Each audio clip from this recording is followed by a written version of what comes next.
Midnight Shift at Station 9, Part 1. The arrival, most people in that part of Tennessee didn't even remember Station 9 anymore. It wasn't one of those central stations, busy with travelers and modern announcements over polished speakers. Not even close. It was old. A long, weathered wooden building, its paint peeled and faded into a dirty gray, with windows clouded by decades of dust. The sign above the entrance was barely readable anymore.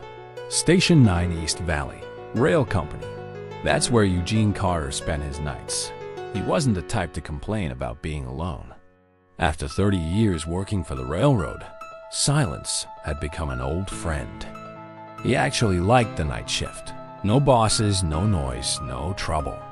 Just the wind slipping through the cracks in the broken window frames, and once in a while, the distant echo of a real train far, far away on another line. But that night, October 3rd, the routine Eugene knew so well broke. It started with a strange sound on the control room's old radio. Not an official dispatch, not even a call from Central. Just a soft noise, like a voice trying to push through static. Static.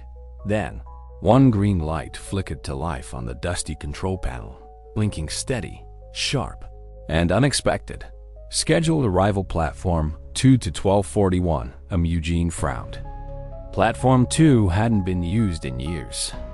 Ever since they reorganized the line schedules, that platform was officially shut down. No train was supposed to stop there. He grabbed the radio mic and pressed the button. His voice roughed through the old speaker. Station 9 calling Central. Just got an arrival notice for Platform 2. Can you confirm that schedule? Static. Nothing else. He tried again. Central? This is Eugene Carter at Station 9. Need confirmation on that inbound train. Platform 2. Silence. The green light just kept blinking. Slow. Steady. Like a heartbeat that refused to stop. And that's when he heard it. A whistle. Not the sharp blast of a modern freight train. This one was different, low, distant, steam-powered. But that couldn't be right. Eugene slowly stood up, feeling a chill run down his spine. His eyes went to the clock hanging crooked on the wall. 12:37 and 4 minutes until this so-called arrival. Outside, the fog was rolling in thicker now, curling around the abandoned rails like smoke. The platform lights flickered, like something cold was moving between them. And then, through the haze, headlights. At first just faint embers in the distance, then growing, brighter, drawing closer, sliding along the tracks toward the station. The radio crackled again. This time, the static wasn't empty. It carried a single broken word. Back, don't, come back. Eugene's grip tightened on the mic, heart pounding. Central? Who's on this line? Nothing. The train was nearly there now, crawling onto the tracks at Platform 2. It was old, really old. The cars were dark, the windows almost black. No markings, no logos. Just rust, steel, and silence. When it stopped, the screech of brakes was barely audible, like the whole scene was playing at half volume, muted from the rest of the world.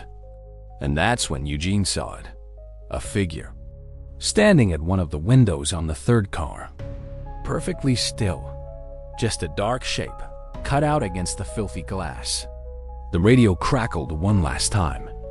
And this time, the words came clear enough to chill the blood. You've been here before. Part 2. Passengers who shouldn't get off. The silence was nearly complete, broken only by the faint ticking of the old bulbs flickering over the platform. Eugene stood there for a while. He wasn't sure how long. His worn boots planted on the creaking wooden floor, his eyes locked on that still figure in the third car. The radio, now silent, seemed to have given up helping him. He tried calling Central again, but all he got was dry static.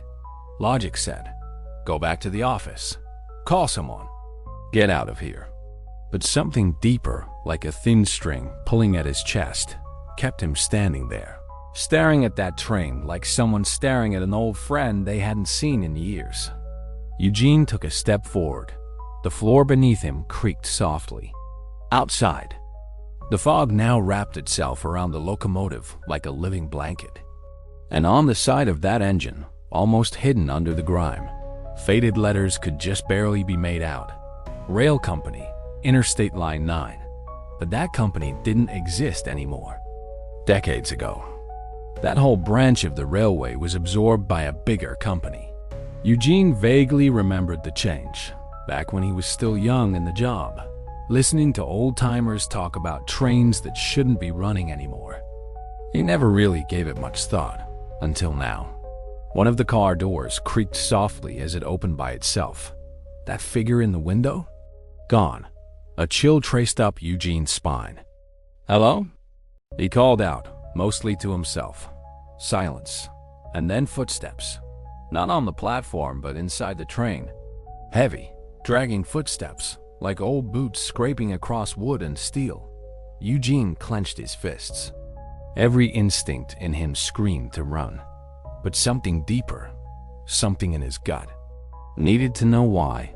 Why was this train here, tonight, at this forgotten station? He stepped closer to the train's side.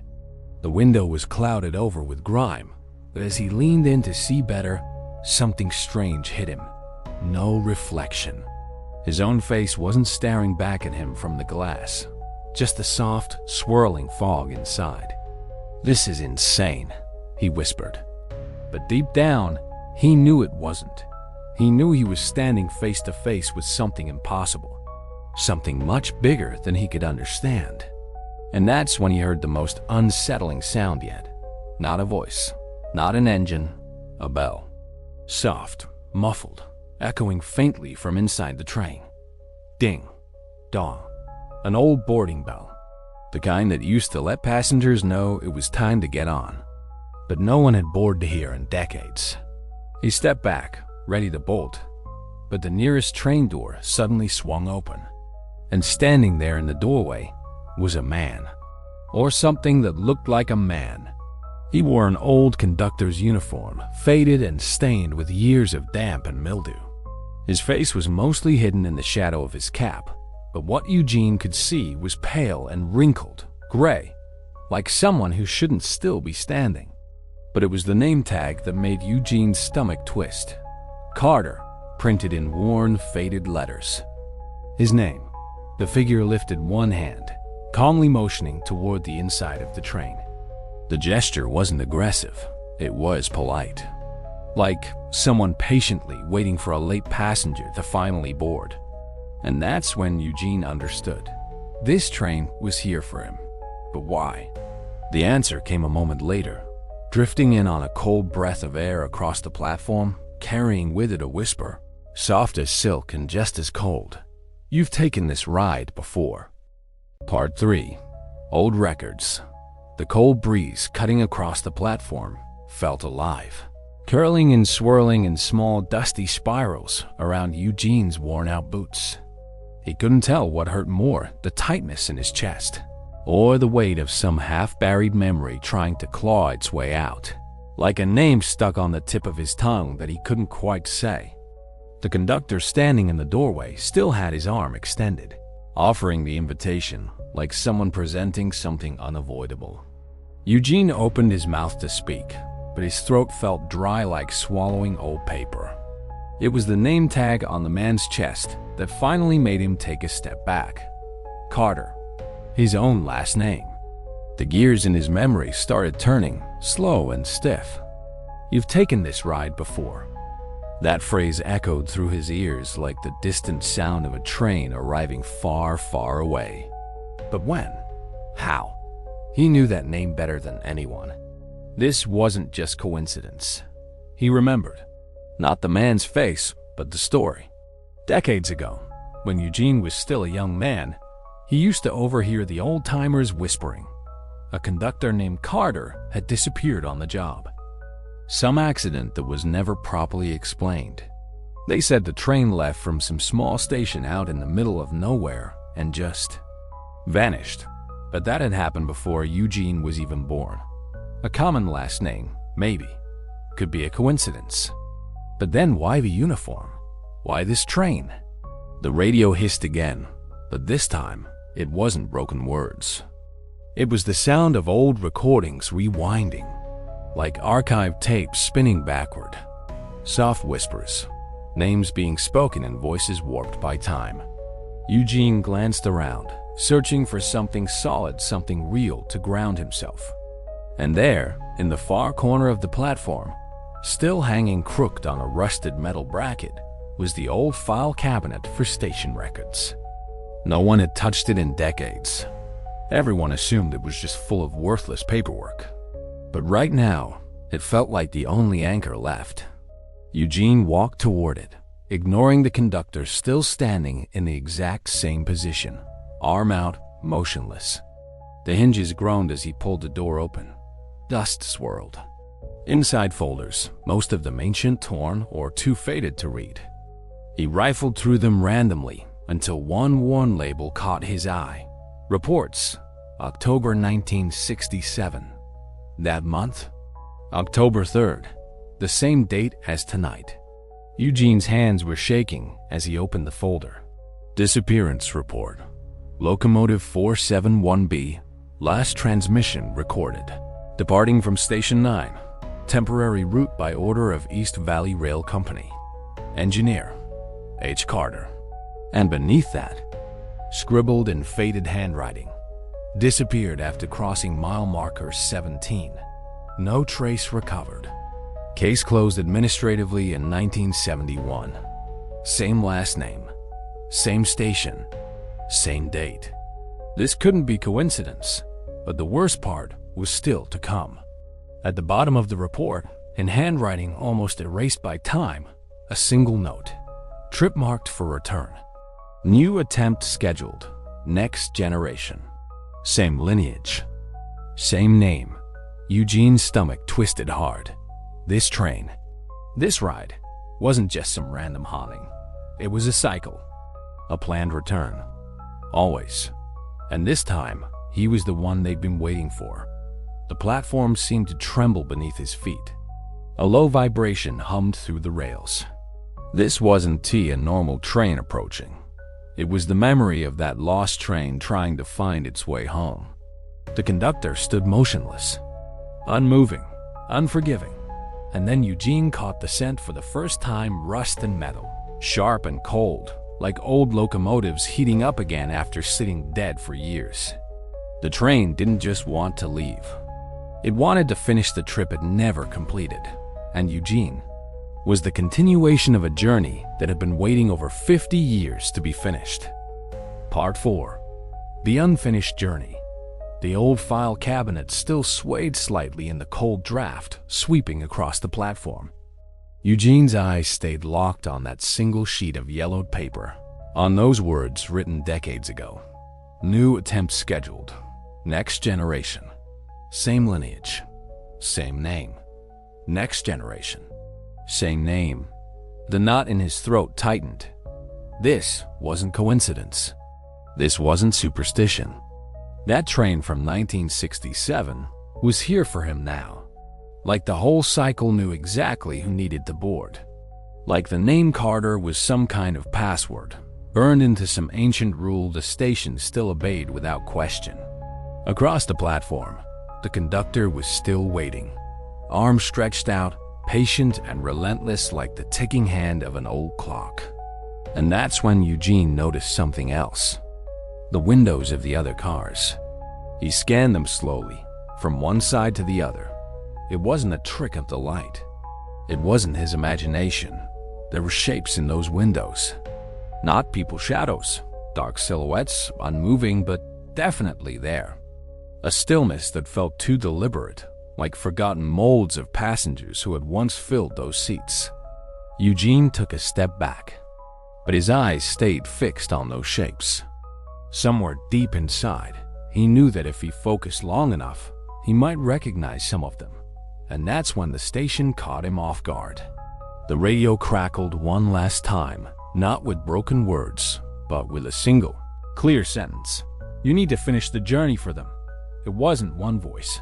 It was dozens, maybe hundreds, all layered over each other. For a brief moment, Eugene understood the weight of what they meant. Those shadows were the others. The ones who boarded that lost train back in 1967. Workers, passengers, maybe even locals from nearby towns, all trapped on that unfinished ride. And him? He was the final piece, the missing passenger, the one needed to close the cycle once and for all. The rails started humming again, but this time, it wasn't some distant echo. It was the train itself starting to move, slowly, deliberately, no engineer in sight. The conductor didn't flinch, didn't follow, didn't move, just lowered his arm gently, like someone who knows the invitation's been given, and declined. Eugene glanced around, desperate for some kind of way out. And that's when his eyes landed on something that shouldn't have been there. A door. At the far end of the platform, there was an old wooden door leading to an abandoned tool shed. Eugene remembered that shed. It had been sealed off years ago for safety reasons. But the door was open, and behind it, something strange. Not darkness. Light. A pale flickering glow like old gas lamps, shining down a maintenance tunnel he'd never seen before. The train crept forward, the rails beneath it, groaning unevenly with every slow turn of the wheels. Now Eugene had a choice in front of him. Board the train, take that ride with no return, join the other lost passengers, end the cycle, but pay a price he couldn't even begin to understand. Or head through that door, down a path not on any map, with no guarantee of where it would lead. The conductor lifted his chin, letting a little more of his face show in the weak platform light. Eugene saw his own eyes staring back at him. It wasn't another man. It was him. An older version or a future version.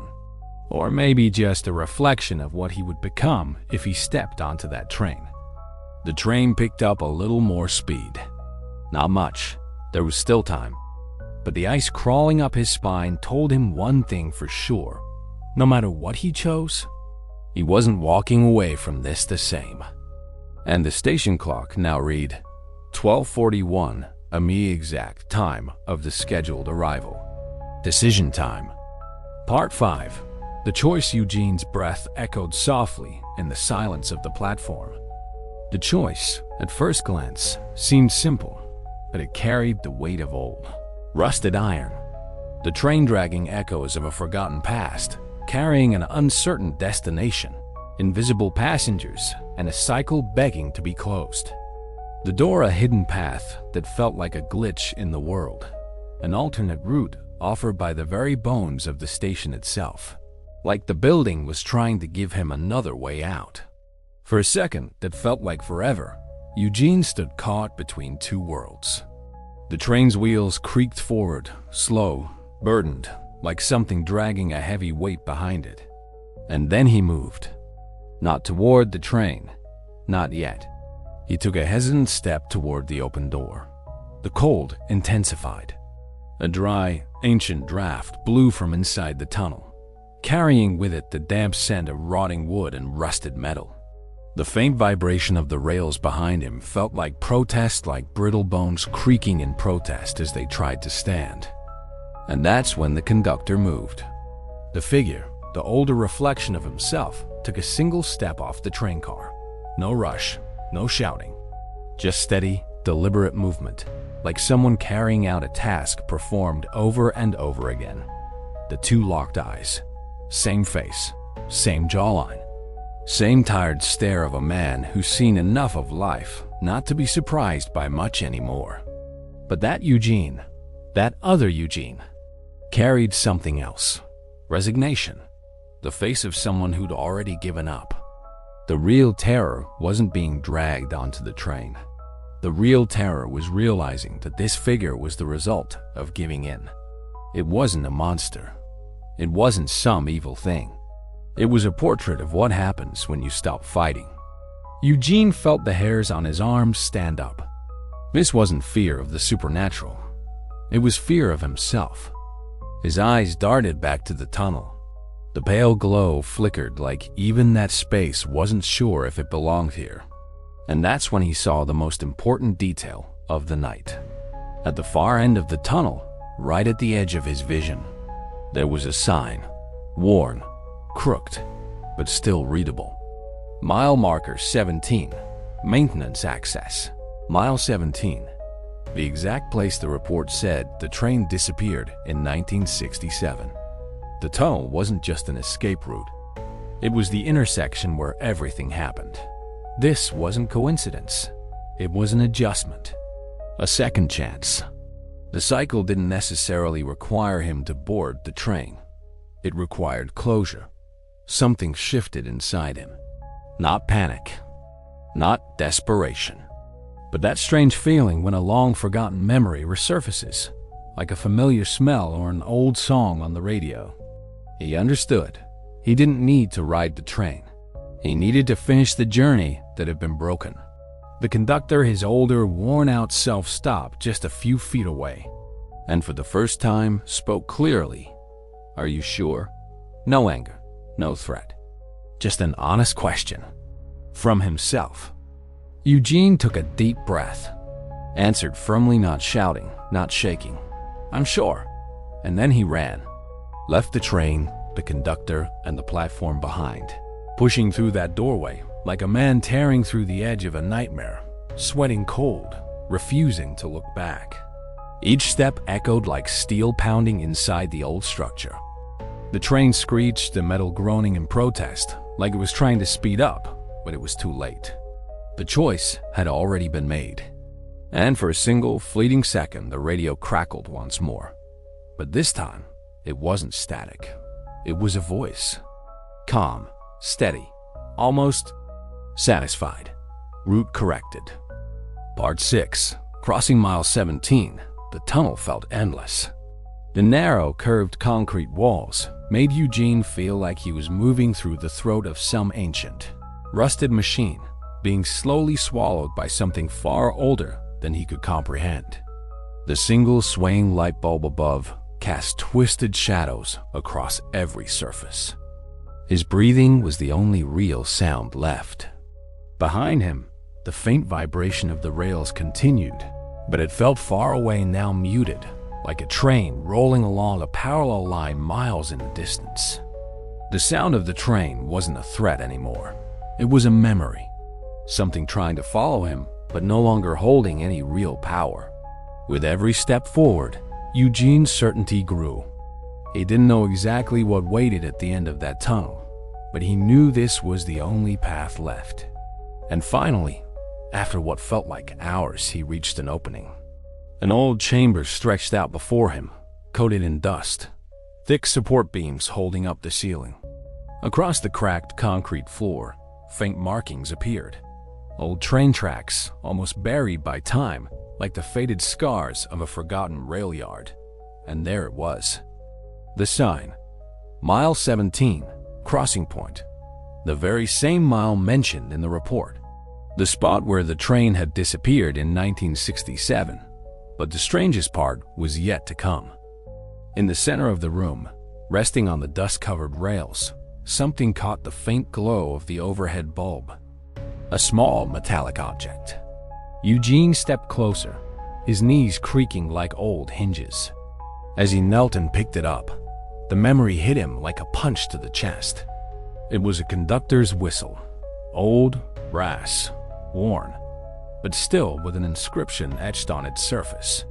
Carter -1967. There was no doubt now. The connection between past and present was right here in the palm of his hand. But that wasn't all. All around the chamber, just at the edge of the shadows, figures began to appear. Human shapes, standing still. Like the passengers from the train cars, but this time, they weren't trapped. They just stood there, watching Eugene in silence. No anger, no blame, something else. Expectation. Like they'd been waiting for a very long time for someone to finally come here and fix the mistake. Eugene looked at the whistle, then at the figures. Without fully understanding why, he raised the whistle to his lips and blew.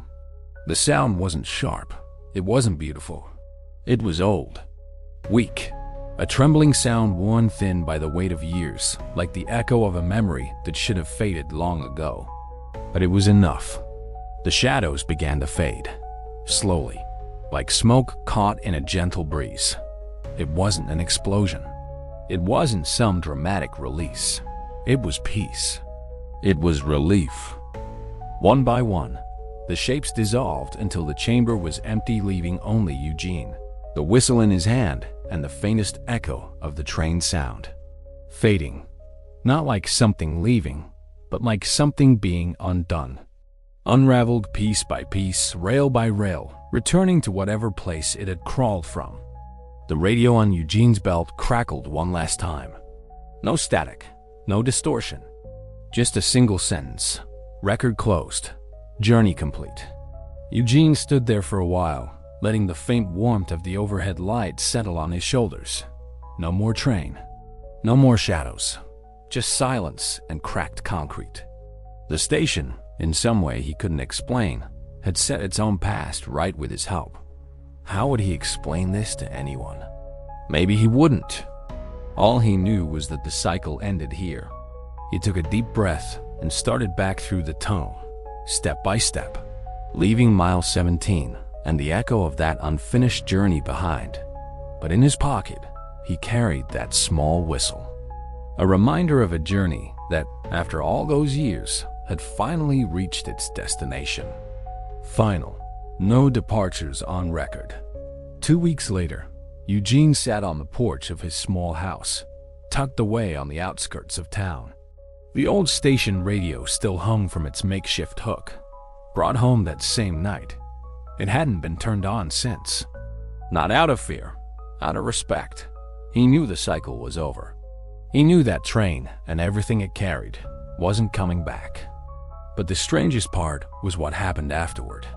The following week, Eugene had driven to the town's old public records office. He wasn't looking for answers, not really. He just needed to know if maybe, somehow, all of it had been some tired trick of an aging mind. But while digging through crumbling stacks of old newspapers, he found a faded local headline from 1967. Mysterious disappearance. Freight train 471B, never. Returns from experimental route. Search called off. Families still waiting for closure. Below that, a partial list of missing crew members. And there, barely legible among the names worn away by time, he saw it. Harrison Carter, conductor. Eugene ran his fingers across the page, the way someone might brush the surface of an old family photograph. He didn't know exactly what tied him to that name. Maybe it was just coincidence. Maybe it was something deeper, stranger, something not even the oldest railroad men could have explained. But one thing was certain. The train wasn't coming back. There were no more journeys to take. No more passengers waiting for destinations that didn't exist. Station 9 was truly empty now. Eugene knew he'd keep hearing the sound of distant rails at night, not from haunting, but from habit. Tracks were like heartbeats to him. They always had been. They always would be. But from that night on, whenever a distant whistle drifted through the Tennessee wind, he wouldn't feel fear. Only respect. Respect for journeys that were never finished. And for the rare ones that against all odds finally found their way home.